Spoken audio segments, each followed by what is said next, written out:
এই ওর তো ইয়ং ছেলে ঢাল দিয়ে শুয়ে আছে, আমরা বুড়ো মানুষ বসে আছি, ও শুয়ে আছে। সুমন আসছে না তো, বোরিং হয়ে যাচ্ছে।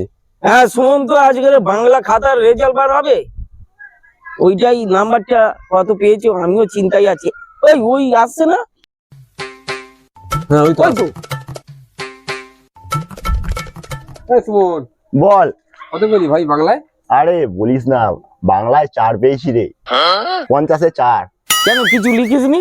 হ্যাঁ লিখেছি তো, নাম, রোল নাম্বার আর রবীন্দ্রনাথ ঠাকুরের রচনা এসেছিল, রবীন্দ্রনাথ ঠাকুরের রচনা লিখেছি যে রবীন্দ্রনাথ ঠাকুর আর বেঁচে নেই।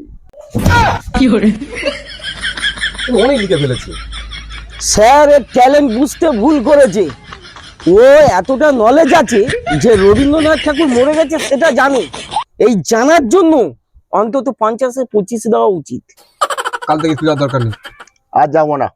তোমার সাথে কাজ করে বিচার। 100 দিনের কাজ কাজ করবো। আমরা যেরকম করি 100 দিনের কাজে চ। ঠিক বলেছো বিশ্বকা, আমার নলেজের দামটা না স্কুল দিচ্ছে না আমার বাড়ির লোক দিচ্ছে।